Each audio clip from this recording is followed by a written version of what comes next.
surrender again and again every day in your life to all kinds of things, all kinds of worldly requirements, all kinds of conditions, all kinds of demands, all kinds of obligations. But when it comes to spiritual surrender, when it comes to surrendering to that which is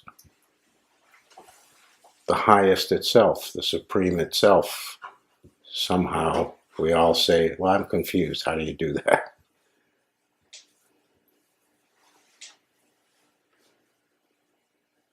So if one is on the spiritual path as a student, not as a disciple or a devotee, as a student primarily or only, that's the problem. Is you get to the point where the limitation can't be overcome because students don't surrender, students learn. And the learning is useful, the learning is practical, the learning uplifts you, the learning is required. You can't skip the required learning, but you also can't expect to reach the highest through a learning process. You don't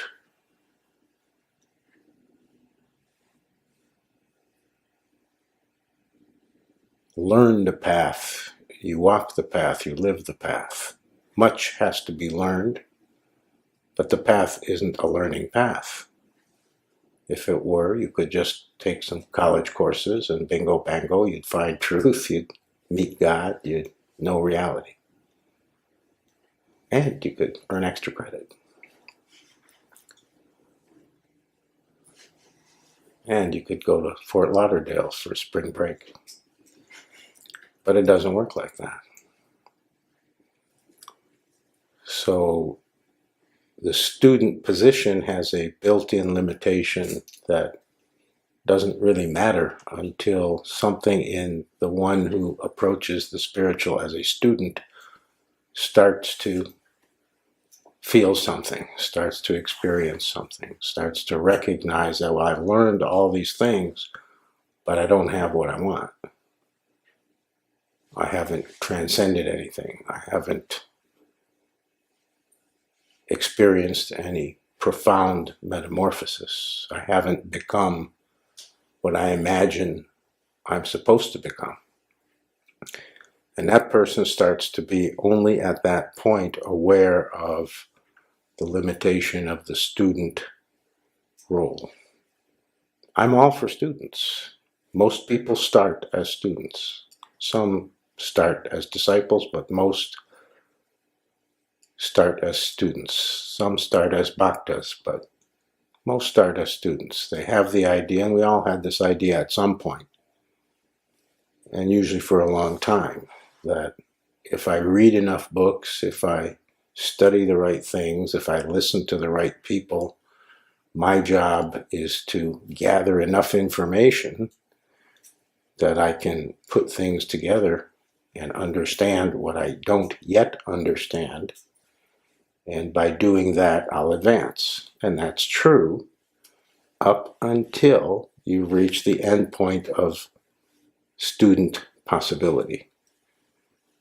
At a certain point, it's diminishing returns. You've learned enough that you can certainly learn more, but to proceed and try to learn more, you start to feel like you're not getting any more because you're saturated. You've learned enough. It's adequate. It's sufficient.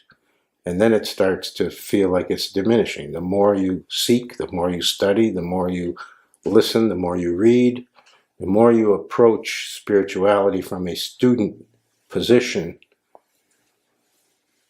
you realize that that's not going to satisfy, that's not going to get the job done. And that's when the person who's operated as a student of spirituality starts to have a sense that, wait a minute, something else either is called for or is possible. And that's when it gets usually more urgent. Now, the sad thing is when people stay in that mode, that bridge mode, they're wanting to go further than a student, they're wanting to find what comes after student or what's superior to student. because they realize they can't go much further as a student. They can work real hard, learn a lot, but they'll only move 1 more inch at the most instead of miles like they're trying to go. It's sad because you meet people who get to that juncture and for whatever reason just stay there. They can't find their way to make the leap to the next stage, the next position. Whenever I meet somebody like that, my heart goes out to them. It makes me sad because they're missing the true opportunity. They've actually worked to get the opportunity. They've gotten the opportunity. They're at that juncture. They're at the end point of student possibility, and now something much deeper is possible, but they somehow can't bridge it, can't get to it. Typically, they tend to be, people who get stuck there tend to be very intellectualized, very intellectual in their approach to life, and still are operating from the basic idea that everything has to be figured out and that the mental approach is always the best approach toward anything and everything. They haven't really found their way beyond or to anything else other than the mental level. It doesn't have to be like that, but typically that's the majority of people who get stuck the way I'm describing. You can be stuck for other reasons without being too intellectual about it, but that's the majority. So it has to be recognized that beyond student, the next level is something that if it's not actual discipleship with an actual one who has the power to initiate, the power to give the opportunity for discipleship, it has to at least be something that has the similar inner workings to discipleship, something that mirrors discipleship. And there isn't much that does. Off the top of my head, I can't think of anything, but I'm pretty sure there is something, because there are people who have gone the whole distance without actually identifying a discipleship kind of position for themselves. So it's possible to do it, I'm sure, but I'm also just as sure that it's very rare. The wide road, the road that works, the way that is given, the way that is God created for moving further, generally is discipleship. And discipleship becomes a profound opportunity because you don't know what it means. Nobody who enters into discipleship has any clue, no matter how much their heart is already in it, no matter how much they already understand or have witnessed so that they have some sense. No one has any clue of what it's going to be. Because if you haven't ever been immersed in water, if you've never jumped in the ocean, you can't know what that experience is like to be all wet. If you've never stood under a shower, never been in the rain, and never jumped in the water, there's no way to know. It can be described, you can study it, you can hear about other people's experiences of being all wet, of being submerged, of being in the ocean, of being underwater, but you have no direct experience, and the only way to know what it is by direct experience. So being in the student role is trying to learn something, to know something about something. But discipleship is a direct experience. It's jumping in. It isn't about something, it's allowing something to happen. Being available to experience on the level of experience, meaning you don't know what it's going to mean, you don't know what it's going to bring, you don't know what the experience will be like, but you have some sense, some faith, some trust, some idea that there will be something you'll discover that you don't know anything about now, that it's ahead if you take this next step. And you don't take it for those reasons, you take it because you feel you have to. Your heart demands it. Your inner self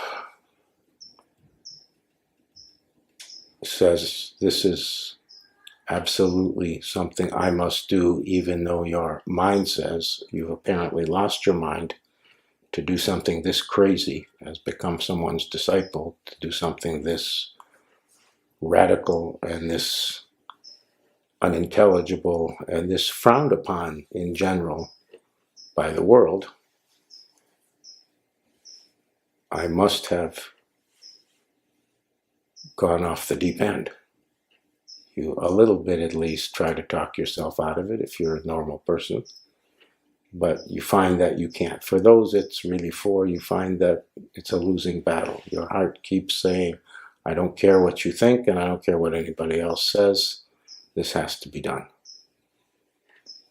The same way as somebody their whole life has had a burning desire. They've never traveled and they've had a burning desire to see Japan. And they don't have much money and they don't have a lot of resources to take a big trip like to go from here to Japan, but they are just hell-bent. I'm going to get to Japan. I'm going to see Japan with my own eyes. It's not enough to see movies about Japan and see picture books that show Japan and read about it. I need to experience Japan. So it's the living experience. It's understood, even if you can't articulate it, that something in you recognizes that it's the deeper experience that has to be garnered, not just reading about it, not just hearing about it, not just seeing other people do it. That it doesn't work. You can't go further than you've come at that point as a spectator. Now you got to participate. Now you got to jump in. Now you got to be on the playing field instead of in the bleachers.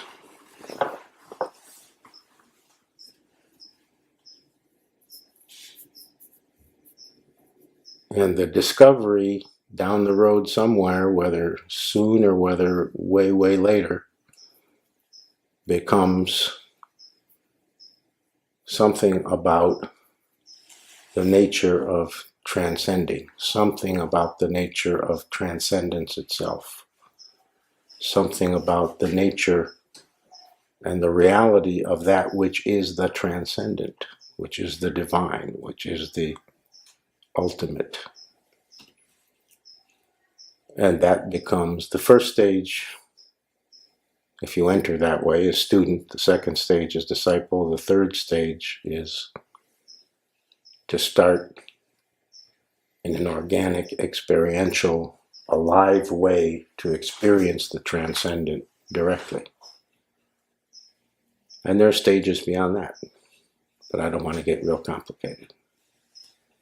So I want to give you a very, very simple map and a very simple, easily comprehended understanding of the most difficult and meaningful journey any human being ever takes. So it can be understood this way, in the following way. Everybody starts at doubt. What do you get in life? Whatever else you get the ability to doubt. You get the position, you get schooled in the position that it's good to doubt, that many things aren't for sure, that many things have to be approached with caution. And it seems to be the natural position, feels to people because of that conditioning, like doubt is simply the natural position of life. You don't have all the answers, you don't know everything about everything, at least you think you don't. You actually do, but that's not available to you yet.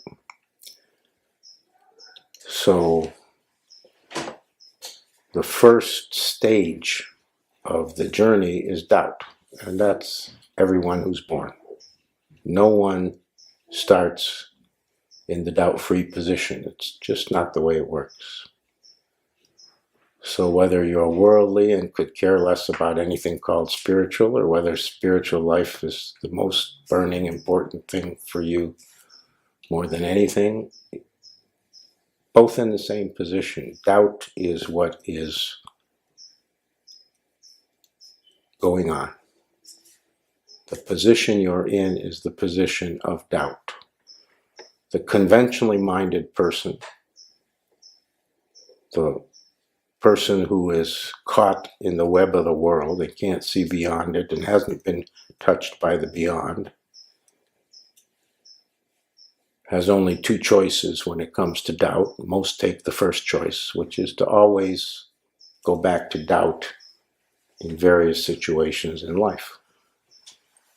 Never really being sure about anything. To the degree that you allow yourself to be aware of that, to be conscious of that, you may feel a lot of doubt going on in life, or not much, because some people just don't want to pay attention to that, and some people are very aware of that, and everything in between. So the conventional approach is doubt-based, and for the spiritual seeker, it's the same.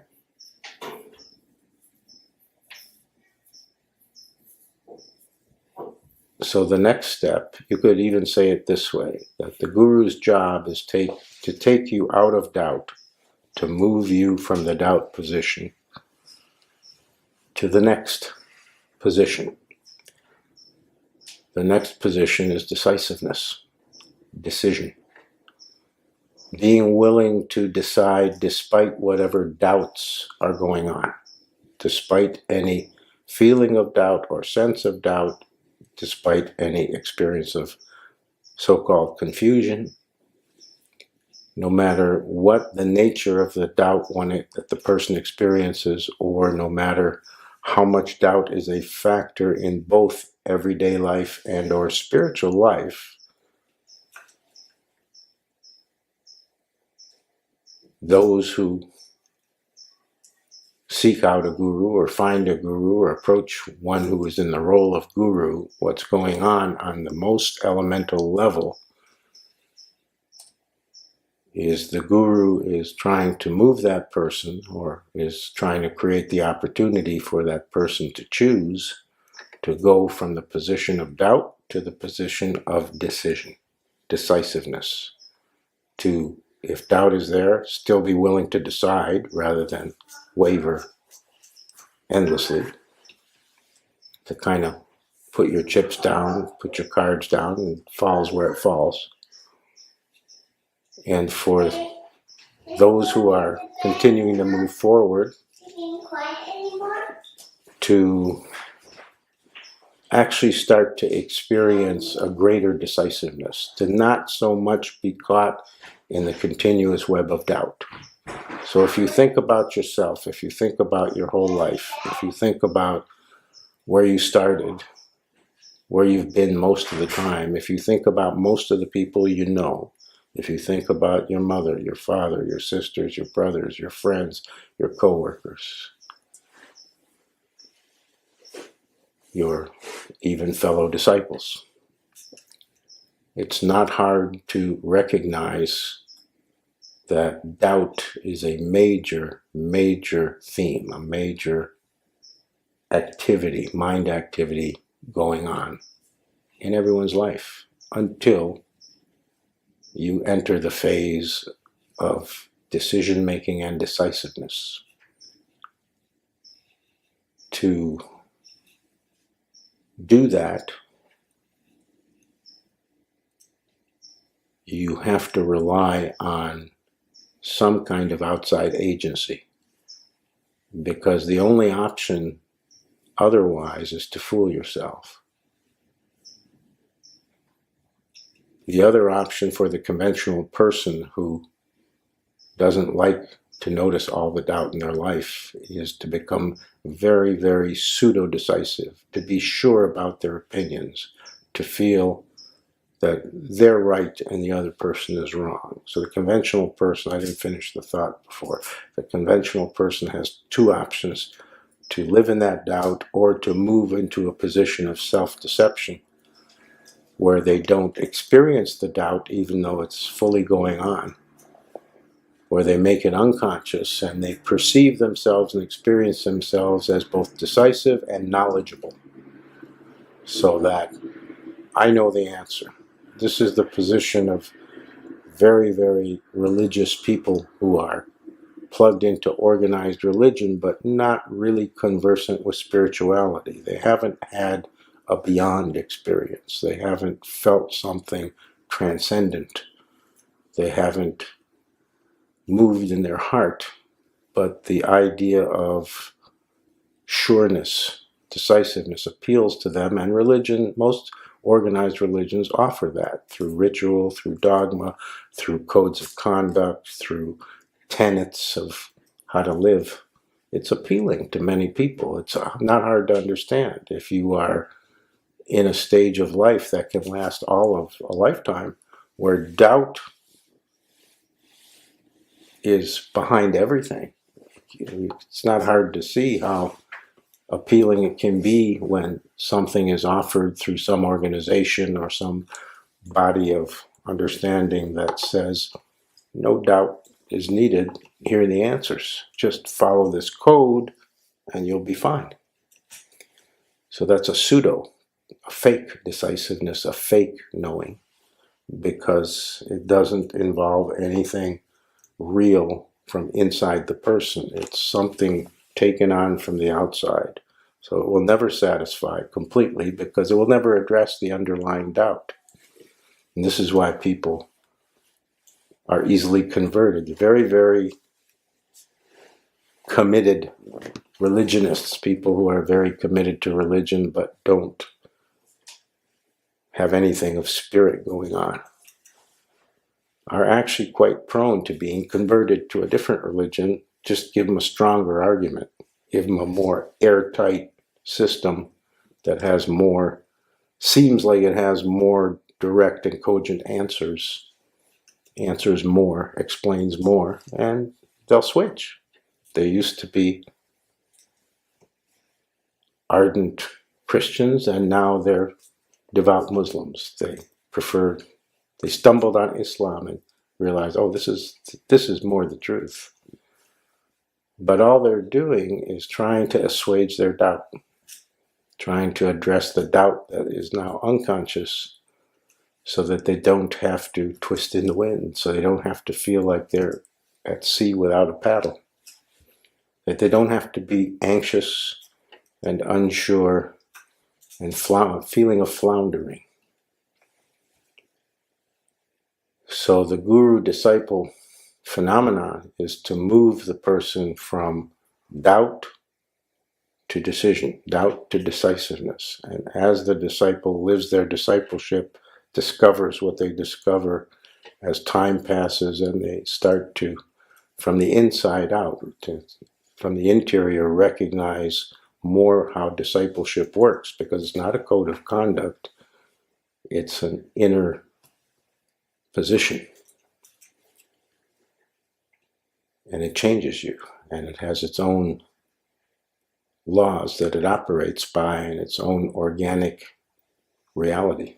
And as the person becomes more aware of that, more sensitive to that, more unable to say it isn't so, more having to accept the truth of that because they see it with their own eyes, they feel it with their own heart, they know it in their own soul, then the decisiveness starts to be real.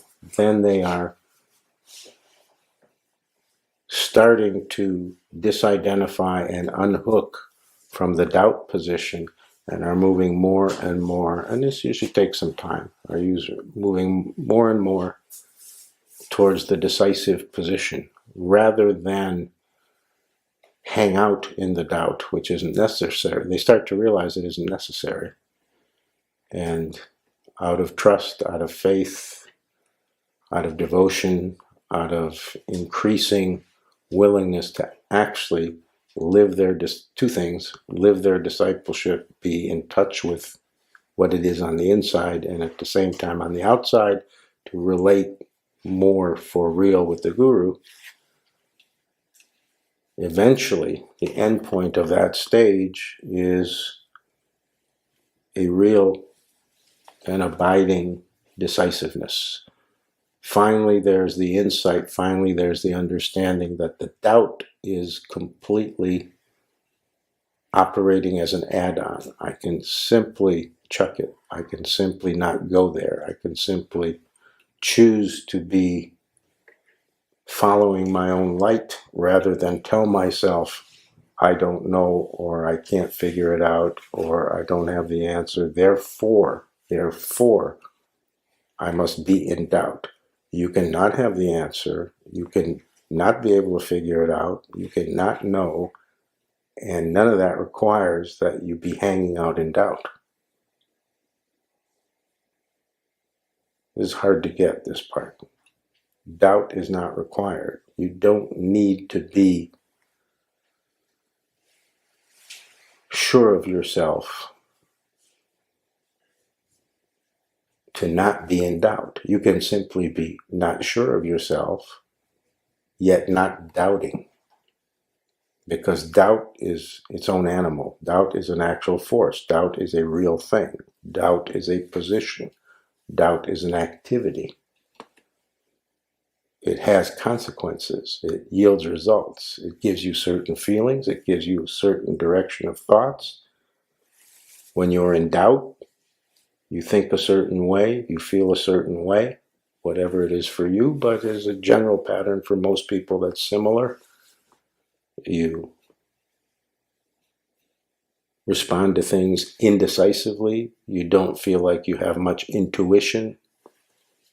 You don't feel like you can trust yourself to just know what's best for you. You kind of embrace the doubt without realizing you're doing that. So the Guru is moving people from the doubt position to the decisive position. It's really a four-step journey. This is one way to understand the entire spiritual path. So the second stage is the decisive stage. That is a relatively advanced disciple.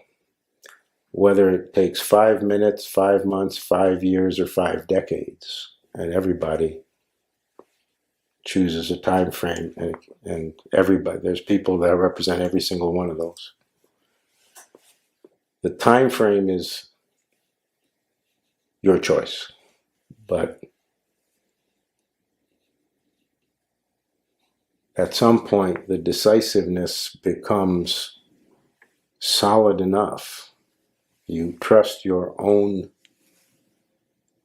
ability to discover. You trust your own ability to not be victimized by your own ego enough that you really will leave behind the doubt habit. You see its non-necessity. You see that that was an indulgence. Not my fault that I was indulging in it, because the whole world indulges in it. I was taught that that's a good thing. Doubt's a way to approach something, figure it out, and decide what's right, or what's best, or what works. And that kind of doubt is fine. Healthy skepticism or intelligent figuring out is fine. But that's not the doubt I'm talking about. I'm talking about the general tendency we all start with as human beings, and that we learn from our environment and from who influences us and from the society in general. We learn that the doubt position is what's available to us, and we accept that because that happens early in life. We're too young to say, no, that's not a good idea. The question is how long we hang out in that, whether we get out of that at 20 or at 50 or at 90. So the guru-disciple situation is the most effective phenomena, most effective arena for people to be able, if you're called to discipleship, for people to be able to move from the doubt position to the decisive position. And once you're well down the road, once you really have gotten to the point where doubt is for real left behind, then you are eligible for what comes next. So the transitional stage is discipleship. So the first stage is doubt. The second stage is decisiveness.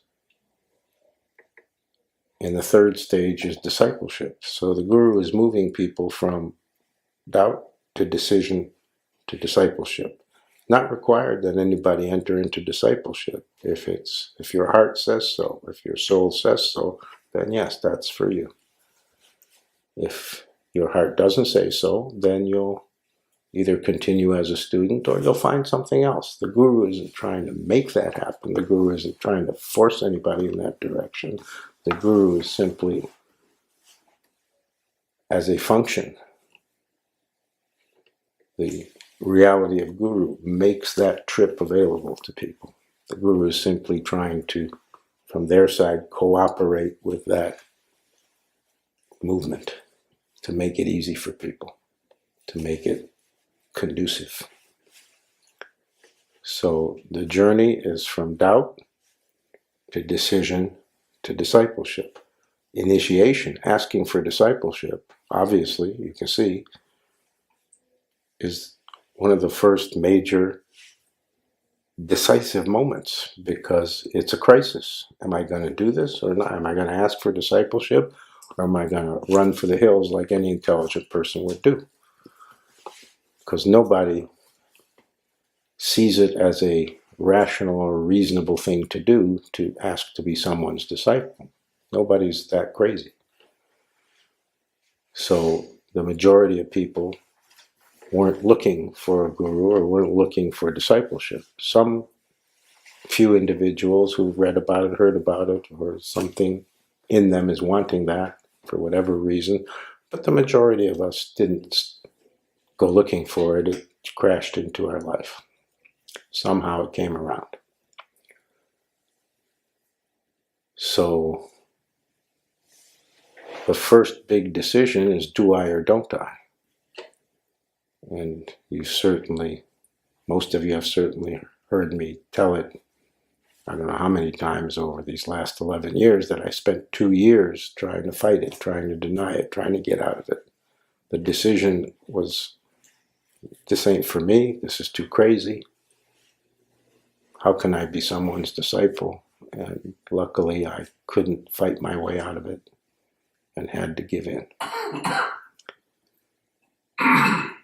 So that, and everybody who becomes a disciple, everybody who requests initiation goes through that struggle. There isn't one person where it doesn't happen.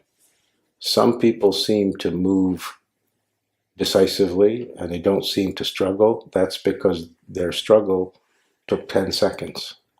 Some people are like me, the struggle took 2 years.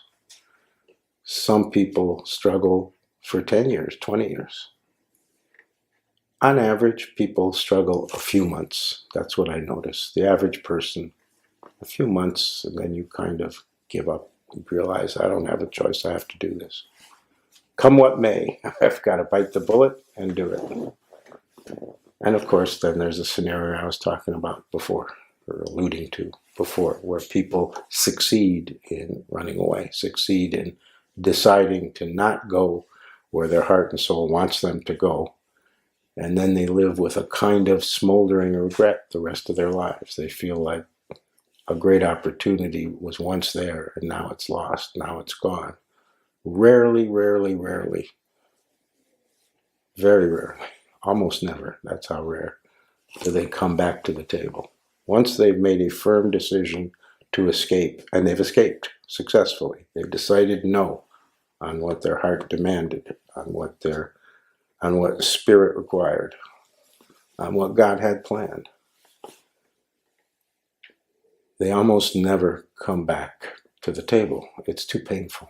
It's too Too much calls everything into question. Once in a blue moon, very rare, someone makes their way back and jumps in, takes discipleship who said no to it years before. But almost never. Most who escape find themselves exiled permanently. Not because anybody's exiling them or you only get one chance, but just because of how it tends to work for the ego, for the human mind, for how people operate. They just can't find their way back. They're in the sad position of living in kind of a low-grade disappointment. Even if life is good, even if they're happy, even if they have many successes, there's a sense of something has been missed that didn't have to be missed. And they tend to be kind of low-grade depressed about it. And very often I've sat down with people who are in that position who talk about it they're very aware of it. They talk about opportunity lost, and they talk about something missing, and they talk about that was really the only big mistake I ever made. But somehow they can't stand up and go back. Somehow they just stay stuck there. You don't have to worry about that. Because if you got this far that you're listening to me from any position, that's not really going to be you. So the whole journey, really, I mean, this is how simple it is. The whole journey is that from doubt to decisiveness to discipleship. Obviously, the decisiveness and discipleship part can be contiguous, can be kind of both going on at the same time. And then the fourth stage, which is the more profound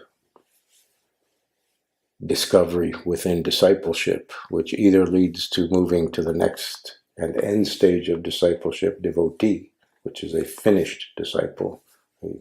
The same way a flower blooms, a totally bloomed disciple, one who has surrendered completely, found the way somehow, and it's always through grace, but you have to do your part, whatever it takes to get there, so grace can do it.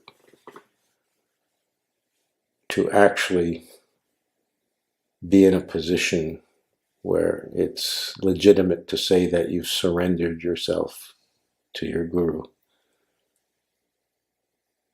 But even without that, even as a committed disciple, as one who is living their discipleship for real, it's still possible to go very, very far.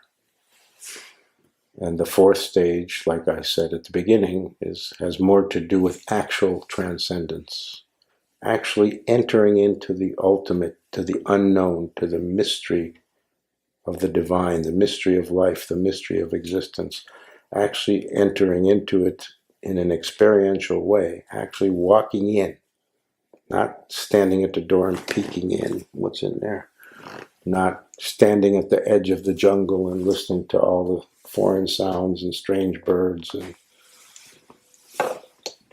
wondering what it's like in the thick of it, actually going in. So people think when they take discipleship that they've entered, but the actuality of it is they haven't usually entered yet. Initiation is seen as an entry, and it's certainly an entry into something, but it's actually the entry into the entryway. And it's perfectly possible to hang out in the entry to the entryway for a long, long time, even forever. But once you've entered into the mystery of discipleship, the God-given method for going into the transcendent itself, if you reach the further inner shore of your own disciple experience, with or without moving to the final stage of devotee, you start to become aware, you start to experience the actual transcendent, that which is more directly and more purely spirit itself.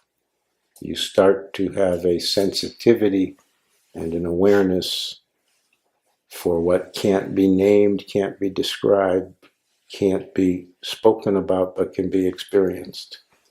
And you always have the feeling that it's a partial experience, that you're not getting the whole ball of wax, you're not getting the whole thing, but you're getting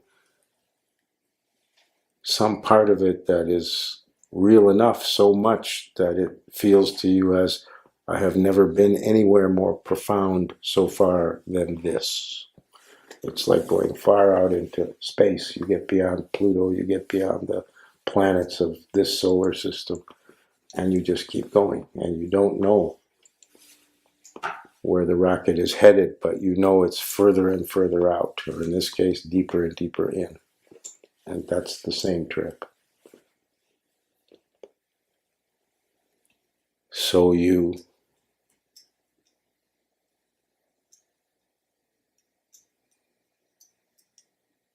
find yourself in the odd position, if you're lucky enough to get that far, you find yourself in the odd position of being taken by surrender. If you haven't fully surrendered yet, which is not required to go where I'm talking about, enough surrender, adequate, is required, but not the whole enchilada. Then in that more transcendent position, in that more divinely oriented direction, you begin to have a sense fairly clearly of how surrender is coming towards you, how you are not going to be able to keep it in your hands, have the decision on your side. What happens with that? You start to get a much more clear sense that surrender is coming toward you, not what you've always thought, that you have to move toward surrender. You start to realize that in this position of being more directly in contact with the transcendent itself, the divine itself, that which is truth for real, that it actually is alive, that it actually seeks you. You've always thought of yourself as the one who's seeking. You always thought of yourself as a seeker. And it never occurred to you, if you were seeking God, if you were seeking truth, if you were seeking self-realization, it never occurred to you, and it can't. But then you start to get it, that maybe God, maybe truth, maybe self-realization is actually seeking me. And at that point, your ego doesn't stand much of a chance anymore. That's the precursor position to the ego falling. If you keep moving from that position, it's a matter of due course that the ego will simply expire. The trouble is, you have every freedom to not keep moving. You can actually short-circuit that experiential and actual process and kind of take up residence right at that point, right in that position, and not go forward, so that the surrender or the divinity, let's say, that you feel might be, or is, if you're more sensitive, some people are clear enough, they say it is moving toward me. You can actually, that's how free you are, you can actually plant yourself right there so that that movement stops, so that it's no longer moving toward you because you're not moving. The requirement for God to move toward you is that you be moving toward God. If you stand still, if God is coming at you in lightning speed, if the only thing truth wants is to get to you, if you stop, it stops. It moves based on your movement. It tries to reach you based on your degree of wanting to reach it. So you can want it with all your heart. You can live for it, but in a funny way, you can still stop or refuse or be too scared or whatever the reason is. You can stop the movement because you're free to move and you're free to not move. You can stop going forward toward it. And the problem with that is that will make it stop. It is completely keyed in to you. It's keyed into your movement. And movement is the right word. You must be moving for anything to happen, because the nature of the material level that you're partly operating from is movement itself. And if you don't move inside you, it's kind of like you've turned off the conveyor belt or pushed stop on the elevator. It's just not going to do all the work for you. God isn't going to come seek you out in that position, if you're in that position. And all along the way, in all these 4 stages, that's the possibility that we all have, and we all do it to some degree at some point in every stage. We don't move in a straight line, and we don't move smoothly, and we don't march ahead confidently. We go in fits and starts, we zigzag, we go 5 steps forward and then run 6 steps back because it gets scary, it gets intense. And all of that's fine, because we all do it, more or less. Some more, some less, and me more. I know how I did that trip, but I definitely zigged and zagged like crazy. And you should be, I'm recommending you be acutely aware that your movement is the key. Your willingness to go forward, your resolve to not live your life within the confines of one or more of those stages, to keep moving through the stages. And I've mapped them out in this talk in the simplest way that I know how. You can't get more simple than four steps, 4 phases.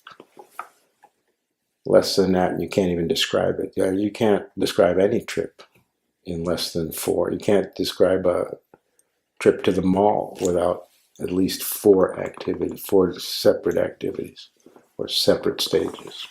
First, you decide to go. Then you get in a car. Then you drive to the mall. Then you park your car. Then you go inside. There's 5 right there. Try to do it in less, you can't do it. So 4 is the minimum. So I can't get any simpler, but that's pretty simple. 4 stages to God. 4 phases to truth. 4 stations to self-realization, to how to enter the unknown for real, because the unknown is where you're going. If you're going to God, if you're seeking truth, if you want self, if you want to know source, another way to say all those same things is you are trying to enter the unknown, because you're already familiar with the known, or what you perceive as the known, or what you perceive it that way because you've been taught this is the known. Here's a table, up there's the sky. These things are called 4 walls, it's a house. These things are called your hands, these things are called your feet. This direction is up, this direction is down. That way's left, this way's right. That's the known. Whatever you've been taught is the name of things, the definition of things, and the meaning of things. And most of it you were taught before you were 3. That's called the known. You're also taught to believe in the known and trust in the known and be wary of anything that seems like it isn't known or can't be known or isn't known yet. So just understand very, very clearly and very, very simply that the spiritual path is the path not just toward the unknown, because that's not going very far. That's the student is moving toward the unknown without realizing that that's where they're moving toward. They think they're moving toward knowing more and having better information and having effective formulas, but that has nothing to do with the unknown. That's just trying to grapple in a more successful way with the known, or what one believes is the known. So however else you've ever thought of it, and whatever way you hold it, and whatever it means to you, understand that the spiritual path is the road to the unknown. And the unknown scares everybody. I don't care who you are. It doesn't matter how courageous you are. It doesn't matter how confident you are. The unknown unnerves everyone.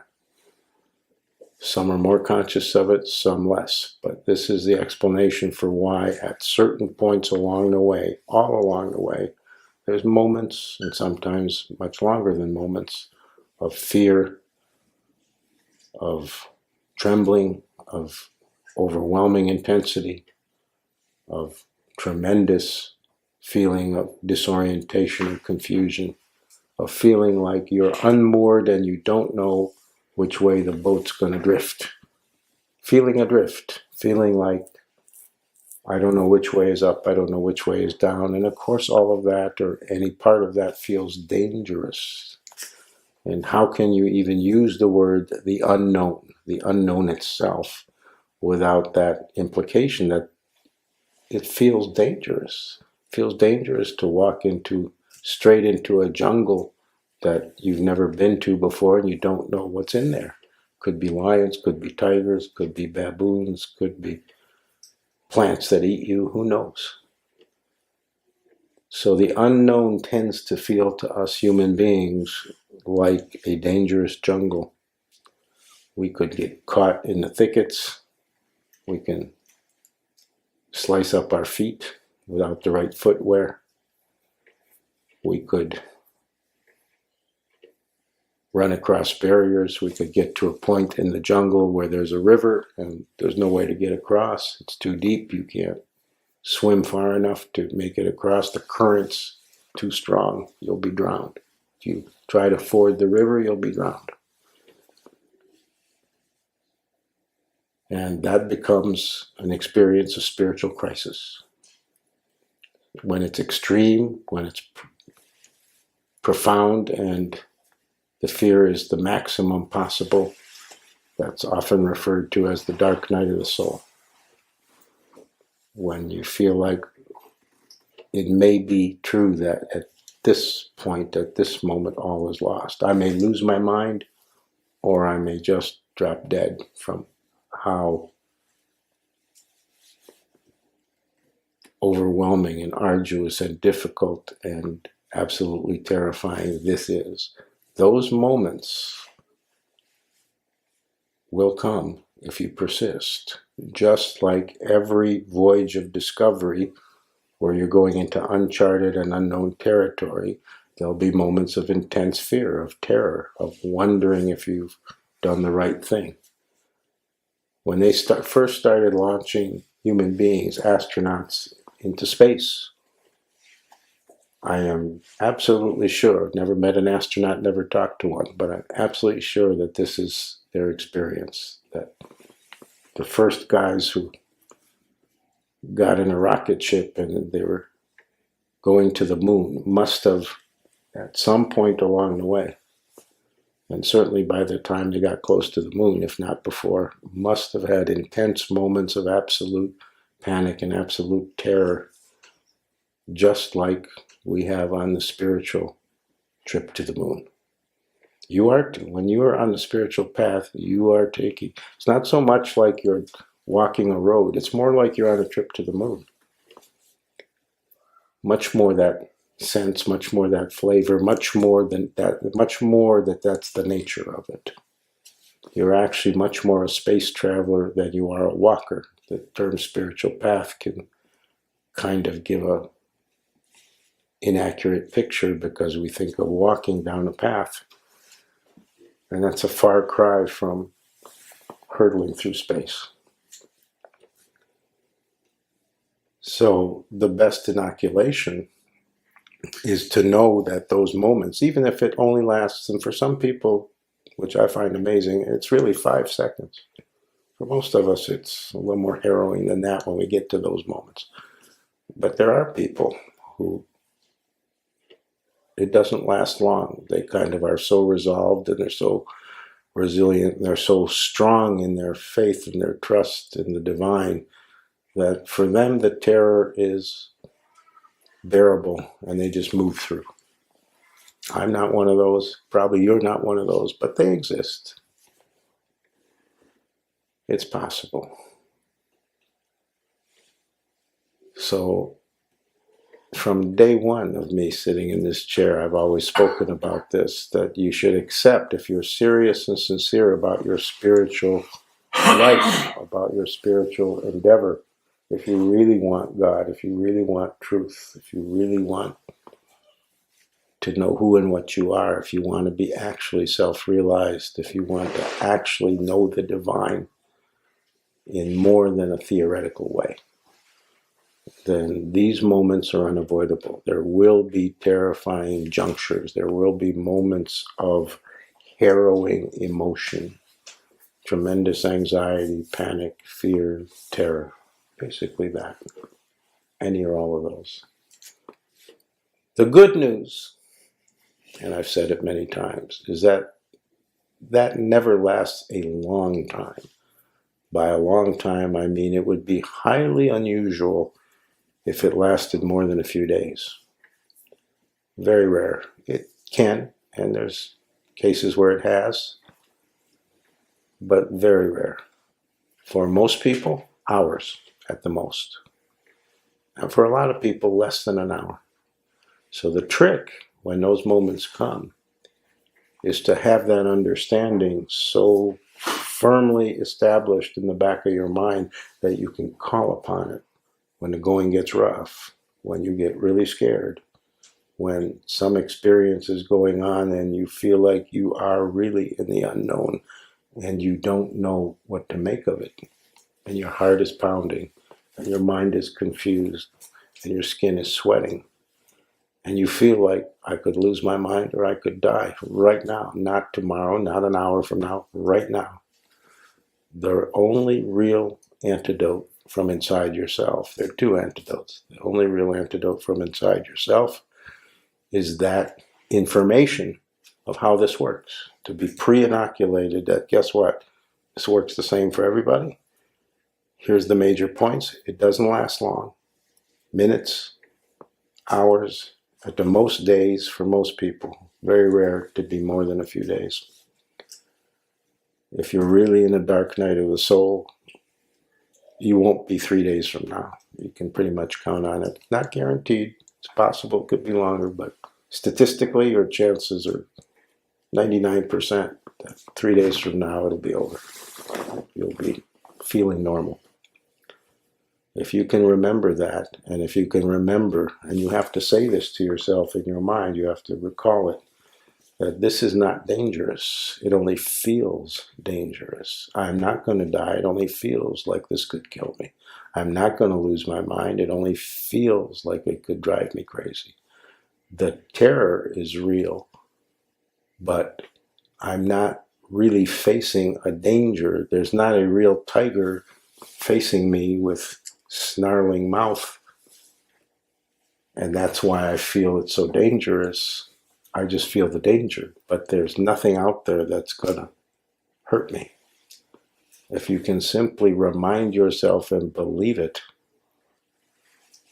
that's the best antidote I know of, and it's the best antidote there is. The second one, of course, available only to disciples, is you have faith in the Guru. You trust the Guru. You know that the Guru would not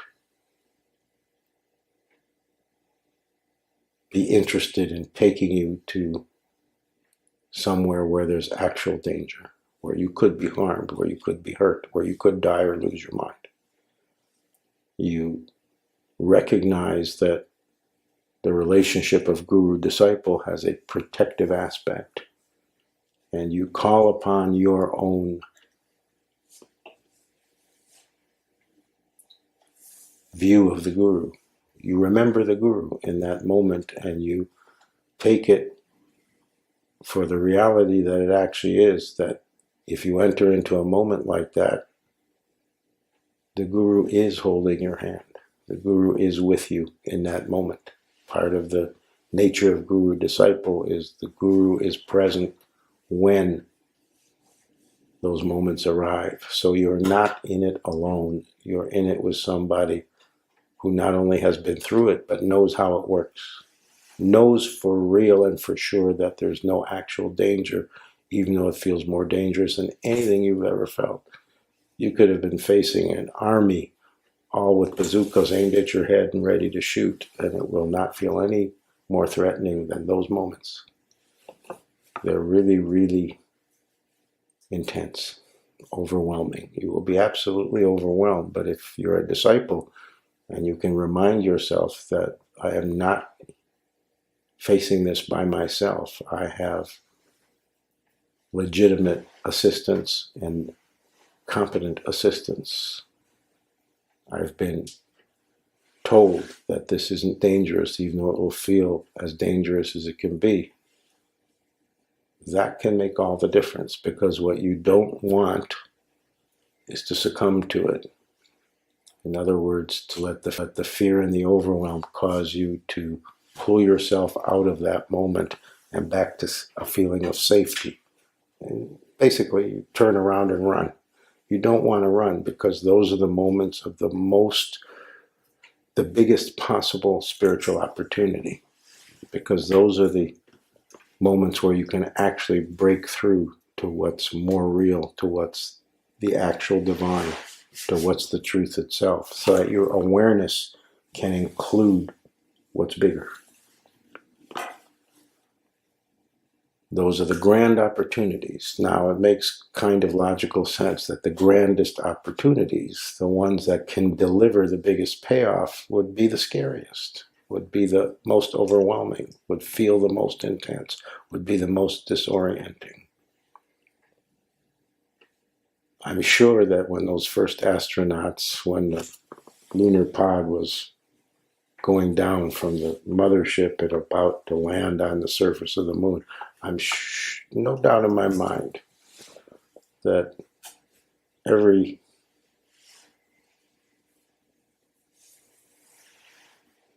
cell in their body was at maximum feeling of intensity and danger, and as if this vehicle is going to set down on the unknown itself. Who the hell knows what's going to happen to me once it reaches the surface of the moon? For all I know, the whole thing will blow up. The whole capsule, or whatever it is, will blow up. Those thoughts have to be there. That's the way the mind works. Those fears have to get generated in us, because that's how we operate. That's what happens in these supreme moments of the unknown being contacted, being actually entered into. So the journey is from doubt, which is basically the position of, I don't want to futz around with the unknown. It sounds dangerous to me. I'm not going there.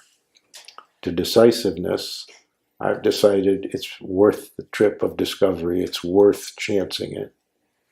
To discipleship, this seems to be the most effective vehicle, and even though it kind of doesn't make sense from 1,000 other angles, I'm going to get on board and see what happens.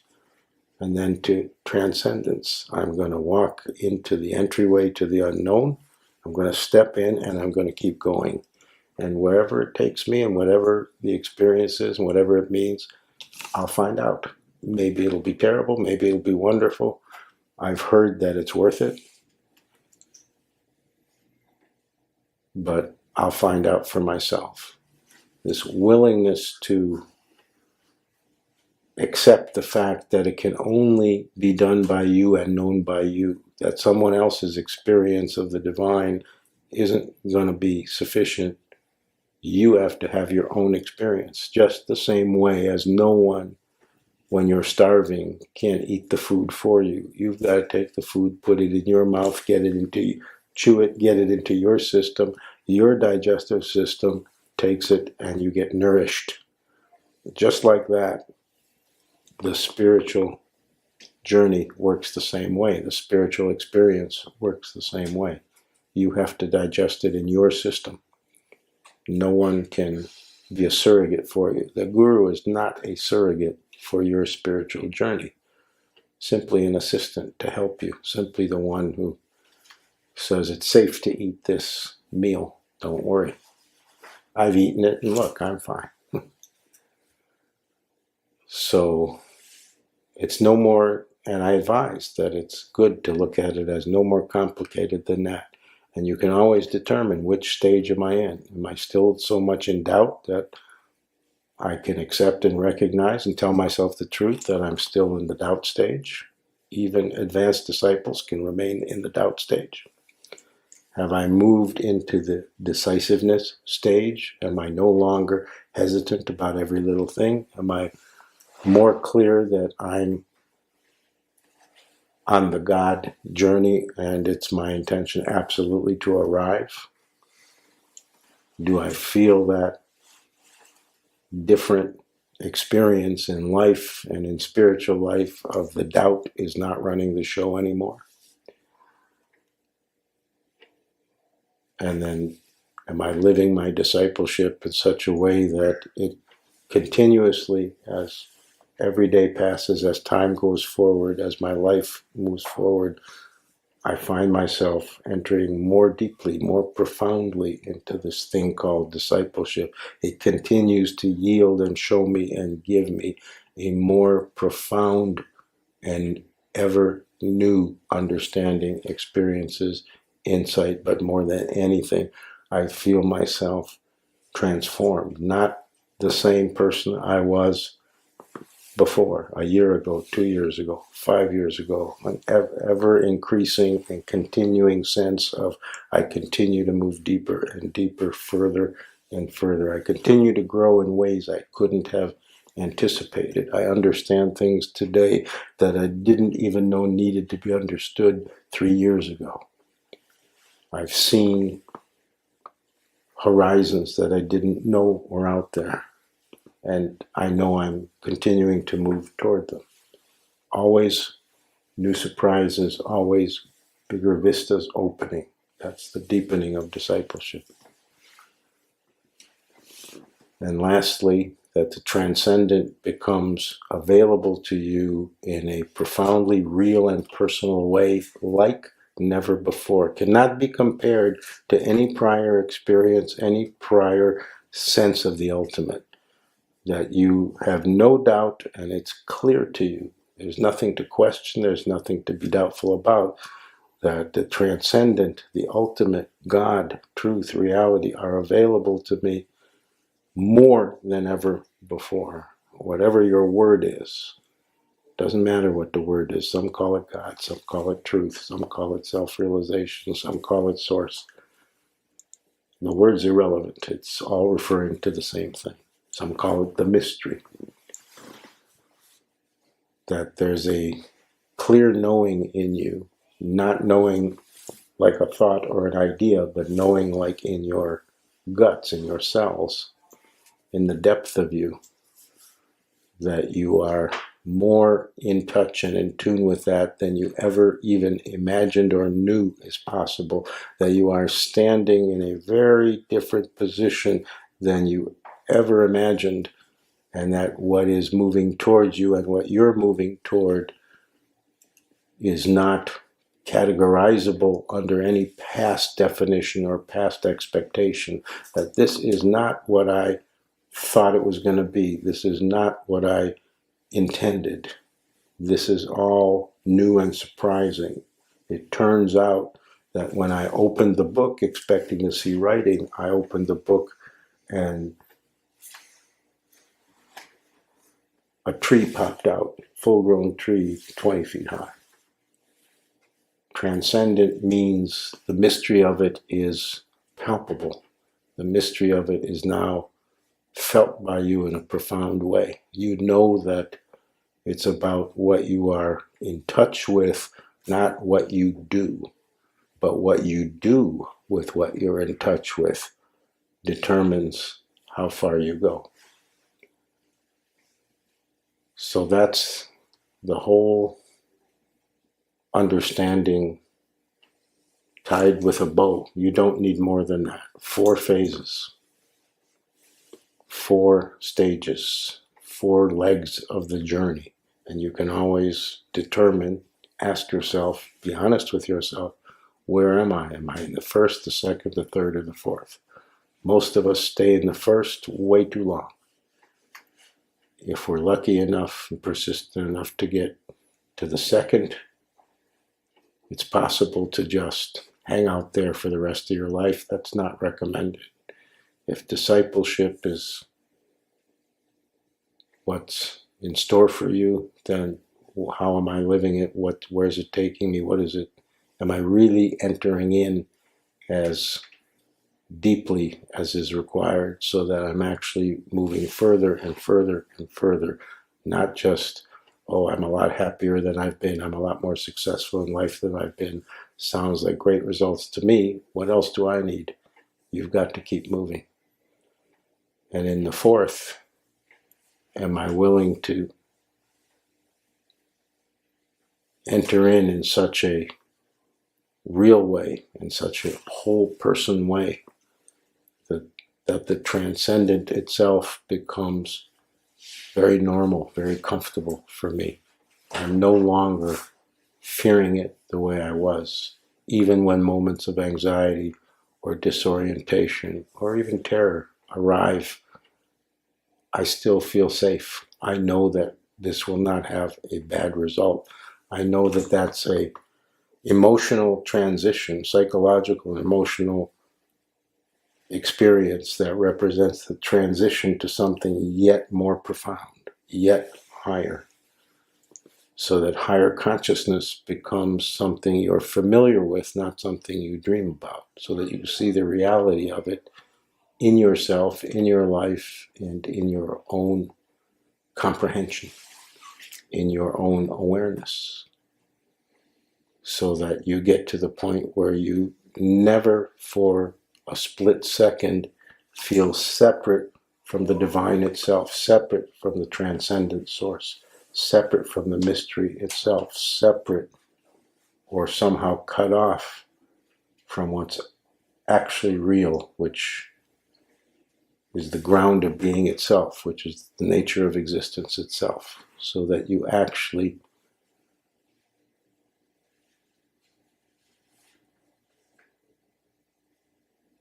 start to understand that it isn't about getting answers, it's about how far can I go? And you don't really as much go there, even though it's movement, it's right to call it movement, you don't so much go there as more and more surrender your way into it, relax your way into it. Keep moving despite anything that happens or anything that seems to be there. You don't let anything work as a barrier to your intention to move forward. That becomes much easier in stage 3 and not hard at all in stage 4. Really hard in stage 1. Really hard. Seems impossible. So the trick for those of us who are in stage 1 is to not be needlessly pessimistic. Oh, I could never get there. He can do it, she can do it, but I'll never do it. That's useless. You don't know how far you can go. You won't know until you've gone a goodly way. And even then, you will not be able to say in any guaranteed way that I know how far this will take me.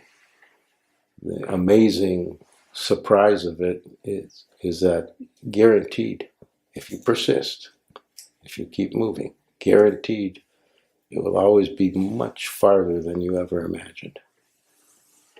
It's like, remember when you were a kid and you first went in the water and then different lakes and where there's rivers where they have a drop-off.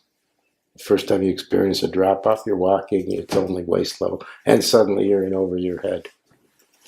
You can't anticipate a drop, unless you know there's a drop-off, but you don't know. Let's say you've never been in that lake, so you don't know, nobody's told you there's a drop-off. It's a lot like the drop-off experience in the water.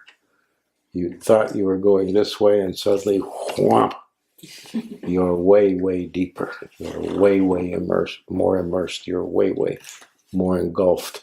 But in the spiritual arena of things, that tends to be a profoundly, positively felt experience. You feel like something wonderful has happened. You feel like you've been catapulted to a much better position. It isn't the drop-off experience of, oh my God, how am I going to get out of this? It's the drop-off experience, say, as if you suddenly had gills, and you go, wow, this is a whole different world. I thought it was this. Turns out it's that. And as you're saying that to yourself, you realize, but I was pretty sure before, so why am I being so sure now? Who knows what is ahead? Who knows how much there is to see and experience and know and feel and be? And all that's happening is you're simply becoming more who you've always been. You're only becoming more that which you have always been, will always be, and can't be otherwise. You're no longer screening out the profound experience of what an alive human being is. There's no greater surprise possible. So cultivate the kind of attitude where you really, really like surprises. You really, really welcome surprises. I'm the type of personality, I don't like surprises. And you may be like that, or you may be the opposite. But whatever your personality is, aside from that, cultivate the joy of surprise. That to be surprised by the profound, to be surprised by the ultimate itself, the divine itself. How can that be other than a wonderful experience, a wonderful position? Only 4 steps, and there you are. Okay. I think that does me. I think that fleshes out what I started last Wednesday. I didn't say a few loose odds and ends that I got to say tonight, so thank you for bearing with me. I'm going to end with a commercial and remind you again that we have a first ever ICODA event this coming Saturday, ICODA Theater Night, where we have a live 1-act play that's going to be performed right here by live actors. An original play that has come to us from Europe, and that is a play that has a lot of fun in it and a lot of profundity in it. And I can't imagine anybody coming to enjoy that 1 hour of theater who isn't going to be glad they did and have a good time. So please join us next Saturday, 8 o'clock.